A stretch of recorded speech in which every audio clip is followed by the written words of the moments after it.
ഏകദേശം 1 മാസം കഴിയുമ്പോഴേക്കും നവ്യ ഗർഭിണിയാണെന്നുള്ള വിവരം എല്ലാവരും അറിയാൻ കേട്ടോ.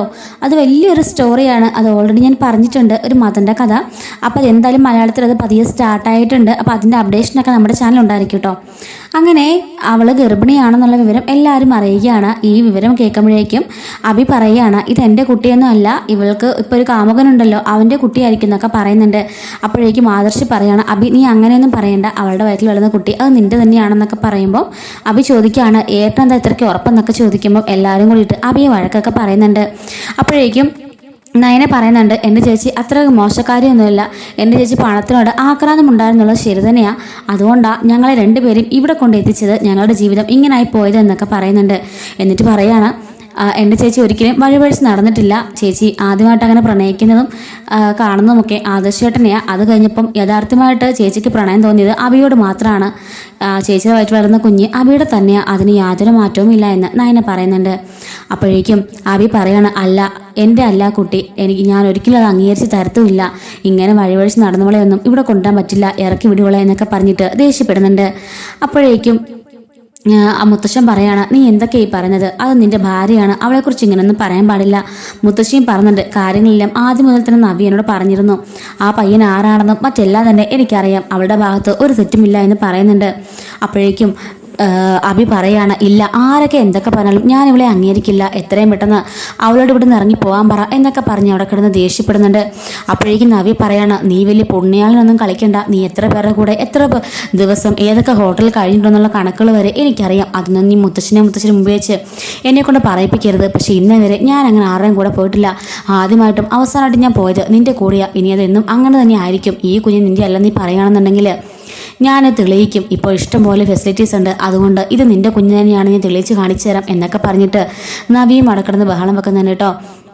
അപ്പോഴേക്കും മുത്തശ്ശൻ അങ്ങോട്ടേക്ക് കയറിട്ട് പറയാണ്, അഭി ഇനി മര്യാദയ്ക്ക് സംസാരിച്ചില്ലെങ്കിൽ ഇനി എൻ്റെ കൈ നിന്റെ മുഖത്ത് വീഴുമെന്ന് പറയുമ്പോഴേക്കും ജലജ ചോദിക്കുകയാണ്, ഇതൊക്കെ എവിടുത്തെ ന്യായമാണച്ചാ, ഇപ്പോൾ തന്നെ തെളിഞ്ഞതല്ലേ ഇവൾക്ക് മറ്റൊരാളുമായിട്ട് അവിഹിത ബന്ധമുണ്ടെന്ന്, ഏകദേശം 2-3 മാസമായിട്ട് അവനോടുള്ള ചുറ്റിത്തിരിയുന്നുണ്ട്, അങ്ങനെ തോന്നുകയാണെങ്കിൽ ഇത് അവൻ്റെ കുട്ടിയായിരിക്കില്ലേ എന്നൊക്കെ ചോദിക്കുമ്പോഴേക്കും മുത്തശ്ശി പറയാണ്, ജലജ മര്യാദയ്ക്ക് ഇരുന്നില്ലെങ്കിൽ എൻ്റെ കൈയായിരിക്കും നിന്റെ മുഖത്ത് വീഴാൻ പോകുന്നത്, നിന്റെ മകളെക്കുറിച്ച് ഇങ്ങനെ അനാവശ്യം നീ പറയോ, അവനാണ് ഇവളുടെ പുറകെ നടന്ന് ശല്യപ്പെടുത്തിയെന്നുള്ള കാര്യം അവൻ തന്നെ സമ്മതിച്ചല്ലോ, അവൻ എന്തിനു വേണ്ടിയിട്ടാണ് ഇങ്ങനെയൊക്കെ ചെയ്തതെന്നും ഇതിന് പിന്നിൽ ആരാ ഉള്ളതെന്നും തന്നെ എത്രയും പെട്ടെന്ന് ആദർശത് കണ്ടുപിടിച്ചു കഴിഞ്ഞ പിന്നെ അവൻ്റെ കാര്യം പോകാം, അവൻ പിന്നെ ജീവിതകാലം മൊത്തം അഴുക്കുള്ളിലായിരിക്കും എന്നൊക്കെ മുത്തശ്ശി പറഞ്ഞു കേൾക്കുമ്പോഴേക്കും അവർക്ക് ചെറിയൊരു പേടിയാവുന്നുണ്ട്.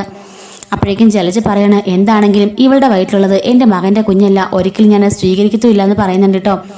അപ്പോഴേക്കും മുത്തശ്ശൻ പറയാണ്, അങ്ങനെ സ്വീകരിക്കില്ല എന്നുണ്ടെങ്കിൽ നിങ്ങൾക്ക് രണ്ടുപേർക്കും ഈ വീട്ടിൽ നിന്ന് പോകാം, കാരണം അവളുടെ വയറ്റിൽ വളരുന്നത് ഈ അനന്തപുര തറവാടിൻ്റെ അനന്തരാവകാശിയാണ്, അതുകൊണ്ട് ഒരിക്കലും നവ്യനോട് നിറക്കിടാൻ പോകുന്നില്ല എന്ന് പറയുമ്പോഴേക്കും മുത്തശ്ശൻ്റെ വാക്കുകൾ കേട്ട് നവ്യയ്ക്ക് ഒത്തിരി സന്തോഷമാകുന്നുണ്ട്. നവ്യയുടെ മനസ്സിലുള്ള ആ ഒരു ദേഷ്യവും കുശുവും ഒക്കെ മാറുന്നുണ്ട് കേട്ടോ.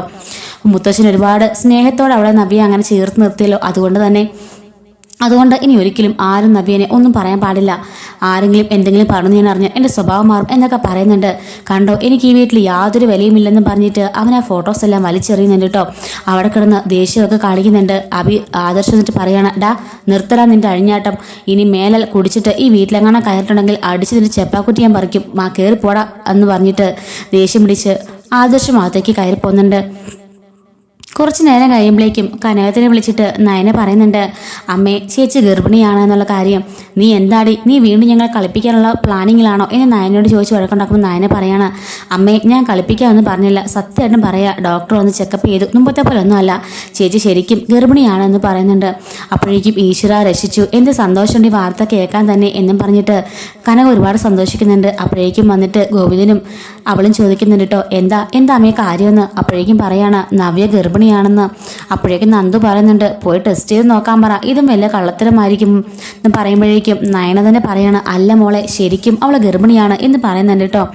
അപ്പോഴേക്കും ഇത് കേട്ട് ഒരുപാട് സന്തോഷത്തോടെ കനകം പറയാണ്, ഞാനെങ്കിൽ മോളെ പോയി കണ്ടിട്ട് വരട്ടെ എന്ന് ചോദിക്കുമ്പം അതിനെന്താ എന്നോട് ചോദിക്കുന്നത്, നീ പോയി കണ്ടിട്ട് വാ, നന്ദു നീയും കൂടി വാടിയെന്ന് പറയുമ്പോൾ എൻ്റെ പൊന്നമ്മേ അവിടെ നിൽക്കുന്ന ആ ജലജയുടെ വായിന്ന് കേൾക്കാനൊന്നും എനിക്ക് വയ്യ, അതുകൊണ്ട് ദയവ് ചെയ്ത് അമ്മ തന്നെ പോയാൽ മതിയെന്ന് പറഞ്ഞിട്ട് നന്ദു കനകത്തിനെ പറഞ്ഞു വിടുന്നുണ്ട് കേട്ടോ. അപ്പോൾ കനകം ഒരു ഓട്ടോയിലൊക്കെ കയറിയിട്ട് കുറച്ച് ഫ്രൂട്ട്സും സാധനമൊക്കെ മേടിച്ചുകൊണ്ട് നേരെ അനന്തപുരിയിലേക്ക് വരുന്നുണ്ട്.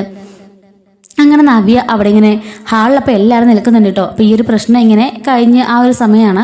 അപ്പോഴേക്കും നവ്യ ആകെ പടിങ്ങനെ വിഷമിച്ചോടെ ഇരിക്കുമായിരിക്കും. അപ്പോഴേക്കും അങ്ങോട്ടേക്ക് ചെന്നിട്ട് കനകം പോയിട്ട് മോളെ ഗർഭിണിയായെന്ന് നയനെ വിളിച്ച് പറഞ്ഞു. എത്ര സന്തോഷമുണ്ടെന്നോ കേൾക്കാൻ തന്നെ. എൻ്റെ മോളേന്ന് പറഞ്ഞിട്ട് കെട്ടിപ്പിടിച്ച് ഉമ്മയൊക്കെ കൊടുക്കുന്നുണ്ട്. എന്നിട്ട് ആ ഫ്രൂട്ട്സ് എല്ലാം കൊടുക്കുന്നുണ്ട്. അപ്പോഴേക്കും പെട്ടെന്ന് എന്താ മോളുടെ മുഖം വല്ലാണ്ടിരിക്കുന്നതെന്ന് ചോദിക്കുമ്പം ഒന്നുമില്ല അമ്മയെന്ന് പറയുന്നുണ്ട് നയന. നവ്യയോട് ചോദിക്കുകയാണ് മോള് പറ എന്താ മോളുടെ മുഖത്തൊരു വിഷമം പോലെ എന്ന് പറയുമ്പോൾ നവ്യ പൊട്ടിക്കരയുന്നുണ്ട് കേട്ടോ. എന്നിട്ട് എന്താ മോളെ എന്താ കാര്യം എന്ന് പറയാന്ന് പറയുമ്പോഴേക്കും നവ്യ പറയാണ് ഇവരെല്ലാവരും ഞാൻ വഴിപഴച്ചവളാണെന്ന് പറയാമേ, എനിക്ക് സഹിക്കുന്നില്ലമ്മേ, ഞാൻ പിഴച്ചവളാണെന്ന് എല്ലാവരും പറയാ. എൻ്റെ വയറ്റിലുള്ളത് അബിയുടെ കുട്ടിയല്ലെന്ന് അബിയുടെ അമ്മയും പറഞ്ഞെന്ന് പറഞ്ഞിട്ട് കനകത്തിനെ കെട്ടിപ്പിടിച്ച് നവ്യ പൊട്ടിക്കരയുന്നുണ്ട്. അപ്പോഴേക്കും ആരാ അങ്ങനെ പറഞ്ഞതെന്ന് ചോദിച്ചുകൊണ്ട് കനകം ചാടി എഴുന്നേക്കുന്നുണ്ട് കേട്ടോ. ഏതവളാ പറഞ്ഞത് എൻ്റെ മകളെ വഴിപഴച്ചതാന്ന്? അതെ ശരിയാ, ഞാൻ എൻ്റെ മക്കളെ വലിയ ധനികരുടെ വീട്ടിലേക്ക് കെട്ടിച്ചുകൊണ്ടെന്ന് ആഗ്രഹിച്ചത് സത്യം തന്നെയാ. അത് വേറൊന്നും കൊണ്ടല്ല, ഒരുപാട് ദാരിദ്ര്യം അനുഭവിച്ച ഞാൻ വളർന്നത് അത് അവസ്ഥ എൻ്റെ മക്കൾക്കും അവരുടെ മക്കൾക്കും ഉണ്ടാവില്ലെന്ന് കരുതിയിട്ട് മാത്രം, അല്ലാതെ എൻ്റെ മക്കൾ ഒരിക്കലും ഞാൻ വഴിപഴിച്ച് നടക്കാൻ പഠിപ്പിച്ചിട്ടില്ല. ഞാനും അങ്ങനെ നടന്നിട്ടില്ല. എൻ്റെ മോള് ഇന്നേ വരെ അങ്ങനെ ഒരു ചീത്തപ്പേര് എൻ്റെ 3 മക്കളും കേൾപ്പിച്ചിട്ടും ഇല്ല എന്നും പറഞ്ഞിട്ട് കനകം അവിടെ കിടന്ന് ദേഷ്യപ്പെടുന്നുണ്ട്. അപ്പോഴേക്കും ജലജ പറയുന്നുണ്ട് നീ കൂടുതൽ ഡയലോഗൊന്നും അടിക്കണ്ട, അവളുടെ സ്വഭാവം എന്താണെന്നുള്ളത് ഈ നാട്ടിൽ മൊത്തം പാട്ടായതാ. എന്താടി പാട്ടായത് പറ, എന്താ പാട്ടായത്? എൻ്റെ മകളെക്കുറിച്ച് കാണാം അനാവശ്യം പറഞ്ഞാലുണ്ടല്ലോ ഞാൻ ഇവിടുത്തെ മരുമകളാണെന്ന് നോക്കില്ല, അടിച്ചിൻ്റെ പല്യം പറിക്കും എന്ന് കനകം പറയുമ്പോഴേക്കും ജലജ് പറയണ കണ്ടോ അച്ഛാ, കണ്ടോ അമ്മയെ, നിങ്ങളുടെ മുമ്പിൽ വെച്ച് തന്നെ വലിഞ്ഞു കയറി വന്നവള് എന്നെ തല്ലൊന്ന് പറഞ്ഞത് കേട്ടോ എന്ന് പറയുമ്പോഴേക്കും മുത്തശ്ശി പറയുന്നുണ്ട് അതിനൊരു കുഴപ്പമില്ല ജലജെ, നിന്റെ നാക്ക് അടക്കി വെക്കണം, അല്ലെങ്കിൽ വരുന്നേരം പോന്നേരം കൈ നക്കി നിനക്കിട്ട് തല്ല് കിട്ടും എന്ന് മുത്തശ്ശി പറയാൻ കേട്ടോ. അപ്പോഴേക്കും അബി പറയാണ് ഇവളും ഞാനും തമ്മിൽ അങ്ങനെ വലിയ ബന്ധങ്ങളൊന്നും ഉണ്ടായിട്ടില്ല, പിന്നെ എവിടെ നിന്നായി കുഞ്ഞ് എന്ന് ചോദിക്കുമ്പോഴേക്കും എല്ലാവരും ഇങ്ങനെ ഞെട്ടിലോട്ട് തന്നെ നോക്കാൻ കേട്ടോ. അപ്പോഴേക്കും നവി പറയണം നീ ഇത്രയ്ക്കും വൃത്തിയോട്ടാനാണോ? ഇത്രയ്ക്കും വൃത്തിയോട്ടൻ്റെ ഒരുത്തൻ്റെ കുഞ്ഞിനെ ചുമക്കുന്നത് തന്നെ വലിയൊരു പാവമാ എന്നൊക്കെ നവ്യ പറയുന്നുണ്ട്. അപ്പോഴേക്കും മുത്തശ്ശി പറയാണ് മോളെ അതൊന്നും ഓർത്ത് മോളെ വിഷമിക്കേണ്ട, ഇപ്പം അവൻ്റെ ഉള്ളിലുള്ള ആ മദ്യവ അവനെ കൊണ്ട് ഇങ്ങനെയൊക്കെ വിളിച്ച് പറയുന്നത്, അതൊക്കെ കഴിഞ്ഞ് കഴിയുമ്പം അവൻ നോർമലായിക്കോളും എന്നൊക്കെ പറഞ്ഞിട്ട് നവ്യനെ സമാധാനിപ്പിക്കുന്നുണ്ട്. നവ്യ ഇപ്പം അവിടെ ഇരുന്ന് ഇങ്ങനെ പൊട്ടി കരയുന്നുണ്ട് കേട്ടോ. അപ്പോഴേക്കും കനകം പറയാണ് എൻ്റെ മോളെ ഇനി ആരെങ്കിലും എന്തെങ്കിലും പറഞ്ഞെന്ന് അറിഞ്ഞാൽ എൻ്റെ മോൾ ഒരിക്കലും വഴിവഴിച്ചുള്ളല്ല, അതുകൊണ്ട് അവളെ ഇനി ആ പേര് പറഞ്ഞ് ആരെങ്കിലും വിളിച്ചാൽ എൻ്റെ സ്വഭാവം മാറും എന്നൊക്കെ പറഞ്ഞിട്ട് കനകം ദേഷ്യം പിടിക്കുന്നുണ്ട്. അപ്പോഴേക്കും അങ്ങോട്ടേക്ക് നയന വന്നിട്ട് പറയണം അമ്മേ അതൊന്നുമില്ല, ചേച്ചിക്ക് തെറ്റിദ്ധരിച്ചായിരിക്കും. അപ്പോഴേക്കും കനകം പറയണം നീ അല്ലെങ്കിലും അങ്ങനെയല്ലേ പറയുള്ളൂ, ആരുടെങ്കിലും സത്യം പറയത്തില്ലല്ലോ എന്നൊക്കെ പറയുന്നുണ്ട് കേട്ടോ. എന്നിട്ട് ദേവ്യാനിയുടെ മുത്തശ്ശിയൊക്കെ അടുത്തുപോയിട്ട് ചോദിക്കുകയാണ് അതെ എൻ്റെ മകളുടെ കൂടെ കുറച്ച് ദിവസത്തേക്ക് നിൽക്കണം, അവൾക്കിപ്പോൾ വല്ലാത്ത മാനസിക പിരിമുറുക്കത്തില്ല, അതുകൊണ്ട് അവളുടെ കൂടെ അവളെ ശുശ്രൂഷിച്ച് ഒരു 10 ദിവസം എനിക്കിവിടെ നിൽക്കാൻ അനുവദിക്കാവോ എന്ന് ചോദിക്കുമ്പോഴേക്കും ദേവ്യാനി പറയാണ് അതിനെന്താ, നിങ്ങളിവിടെ നിന്നോ, നിങ്ങളുടെ മകളുടെ കൂടെയല്ലേ നിങ്ങൾ നിൽക്കേണ്ടത്, അതിനിപ്പോൾ അനുവാദം ചോദിക്കേണ്ട കാര്യം എന്താണെന്ന് ദേവ്യാനി പറയുമ്പോൾ കനക അങ്ങ് ഞെട്ടിപ്പോകുന്നുണ്ട് കേട്ടോ. കാരണം ദേവ്യാനിയുടെ വായിൽ നിന്നാണല്ലോ അങ്ങനെ ഒരു വാക്ക് വീണത്. അതുകൊണ്ട് തന്നെ മുത്തശ്ശിയും പറയാണ് അതേ കനകം അതിന് നീ എന്തിനാ ചോദിക്കുന്നേ, നിന്റെ മകളുടെ കൂടെയല്ലേ, എത്ര നാൾ വേണമെങ്കിലും ഇവിടെ നിനക്ക് നിൽക്കാമെന്ന് പറയുന്നു. അപ്പോഴേക്കും ജലജ ഓർക്കാണ് ഈശ്വര ഈ മാറണം ഇനി എൻ്റെ മുറിയിലേക്കായിരിക്കുമല്ലോ എന്നും പറഞ്ഞിട്ട് അവിടെ ഇങ്ങനെ ജലജ ഇങ്ങനെ ദേഷ്യപ്പെട്ട് നിൽക്കുന്നുണ്ട് കേട്ടോ. അപ്പോൾ ഇതിനൊരു സെക്കൻഡ് പാർട്ടുണ്ട്, അത് അടിപൊളിയാണ്. കനകം ജലജേനെ എടുത്തിട്ട് കുടയുന്നതും അതുപോലെ തന്നെ കുറച്ച് ട്വിസ്റ്റിംഗ് ഉണ്ട്, അത് അടുത്ത വീഡിയോയിൽ ചർച്ച ചെയ്യാം. അപ്പോൾ ഇതിൻ്റെ ബാക്കി പാർട്ടായിട്ടായിരിക്കും അടുത്ത വീഡിയോ വരുന്നത്. നമ്മുടെ ചാനൽ സബ്സ്ക്രൈബ് സപ്പോർട്ട് ചെയ്യുകയാണെങ്കിൽ വീഡിയോ ഒക്കെ മിസ്സാവാതെ കിട്ടും കേട്ടോ. Thanks for watching.